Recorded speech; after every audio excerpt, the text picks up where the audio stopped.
എനിക്ക് നിസ്കരിക്കാൻ പറ്റുന്നില്ല റബ്ബേ. അല്ലാഹുവേ നീ ശിഫ നൽകണേ അല്ലാ. നമ്മുടെ സമൂഹത്തിലെ ഒരു പണ്ഡിതൻ രോഗശയ്യയിലാണെന്നുള്ള കാര്യം നമ്മളെ എല്ലാവരെയും ദുഃഖത്തിലാഴ്ത്തുന്ന ഒരു കാര്യം തന്നെയാണ്. കാരണം അറിവിന്റെ പ്രകാശം പകരുന്ന പണ്ഡിതർ സമൂഹത്തിനാകെ മാർഗദർശകരാണ്. അവർ ഇല്ലാത്തിടത്ത് ഇരുട്ടാണ്. നബി സല്ലല്ലാഹു അലൈഹി വസല്ലമ തങ്ങൾ പറഞ്ഞിട്ടുണ്ട്, അള്ളാഹു അറിവ് ഒരുപോലെ എടുത്തു കളയുകയല്ല, പണ്ഡിതന്മാരുടെ മരണത്തോടു കൂടിയാണ് അറിവ് ഇല്ലാതാകുന്നത്.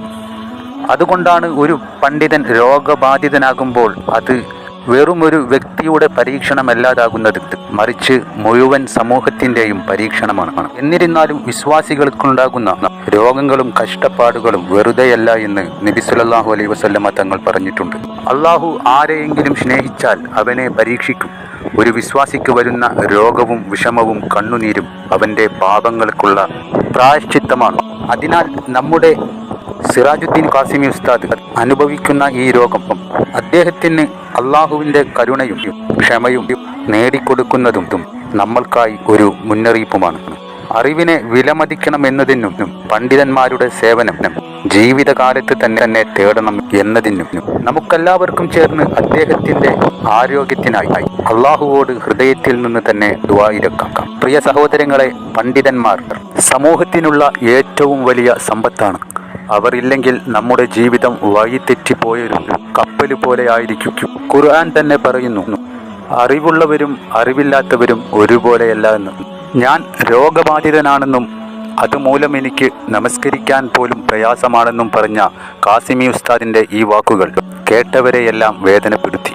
പ്രിയപ്പെട്ട ഉസ്താദ് ഇപ്പോൾ ചികിത്സയിലാണെന്നും എന്ത് രോഗത്തിലാണ് സിറാജുദ്ദീൻ ഖാസിമി ഉസ്താദ് ഇപ്പോൾ വേദന അനുഭവിക്കുന്നത് എന്നുള്ള കാര്യം ഇതുവരെ വ്യക്തമായിട്ടില്ല. അള്ളാഹു അവൻ പ്രിയപ്പെട്ടവർക്ക് രോഗങ്ങളും പ്രയാസങ്ങളും നൽകി ജീവിതത്തിൽ പരീക്ഷണങ്ങൾ നൽകുന്നു. അത് അവർക്ക് തന്നെ വലിയൊരു നേട്ടമായി മാറുവാൻ വേണ്ടി അള്ളാഹു പ്രിയപ്പെട്ട ഉസ്താദിന്റെ രോഗങ്ങളെല്ലാം മാറ്റി നൽകട്ടെ, ആഫിയത്തുള്ള ദീർഘായുസ് നൽകി അനുഗ്രഹിക്കട്ടെ. തീർച്ചയായും നിങ്ങളുടെ പ്രാർത്ഥനയിൽ ഉസ്താദിനെ വിട്ടുകളയല്ലേ. ഒരു പണ്ഡിതൻ സമൂഹത്തിന്റെ വിളക്കാണ്, അതണഞ്ഞാൽ പിന്നെ ഇരുട്ടാണ്.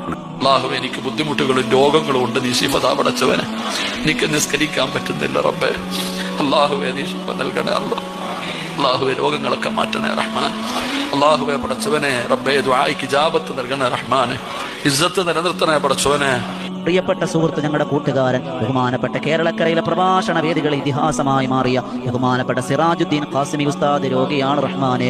ഹോസ്പിറ്റലൈസ്ഡ് ചെയ്യപ്പെട്ടിരിക്കുകയാണ്. അള്ളാഹ് ഹോസ്പിറ്റൽ അഡ്മിറ്റ് ആണ് റഹ്മാനെ. അള്ളാഹുവേ നീ ശിഫ കൊടുക്കണേ അല്ലാ, ആരോഗ്യം കൊടുക്കണേ അല്ലാ, ആഫിയത്ത് കൊടുക്കണേ അല്ലാ, ദീർഘായുസ് കൊടുക്കണേ അല്ലാ. അള്ളാഹുവെ പുന്നാര ബദിരീങ്ങളുടെ പേരിൽ ഇരുന്നു കൊണ്ട് 10,000 ലൈവിൽ ഇരുന്നു കൊണ്ട് ആമീൻ പറയുന്ന സദസ്സാണ്. അള്ളാഹ് കേരളക്കരയിലെ എത്രയോ ആയിരങ്ങൾക്ക് ഇൽമ പറഞ്ഞു കൊടുക്കുന്ന ഉസ്താദാണ് റബ്ബേ. ആരോഗ്യം കൊടുക്കണേ അല്ലാ, ആഫിയത്ത് കൊടുക്കണേ അല്ലാ, ദീർഘായുസ് കൊടുക്കണേ അല്ലാ. എറണാകുളത്തുള്ള ലൂർദ് ഹോസ്പിറ്റൽ അഡ്മിറ്റ് ആണ്. പടച്ചവനെ നീ സ്വീകരിക്കണേ അല്ലാ, കബൂലാക്കണം റഹ്മാനെ. ഖൈറിന്റെ വാതായനങ്ങൾ നീ തുറന്നു കൊടുക്കണേ അല്ലാ. അല്ലാഹുവേ ഉസ്താദ് അവർക്ക് എന്ത് വിഷമമുണ്ടോ, എന്ത് പ്രയാസങ്ങളുണ്ടോ, എന്ത് ആപത്തുകളുണ്ടോ എല്ലാം നീ മാറ്റി കൊടുക്കണേ അല്ലാ. റബ്ബിന്റെ മുമ്പിൽ സുജൂദ് ചെയ്തിട്ട് മരിക്കാൻ അല്ലാഹു ഭാഗ്യം തരുമാറാകട്ടെ. ഒരു 3 സ്വലാത്ത് സ്വല്ലല്ലാഹു അലാ മുഹമ്മദ് സല്ലല്ലാഹു അലാ മുഹമ്മദ്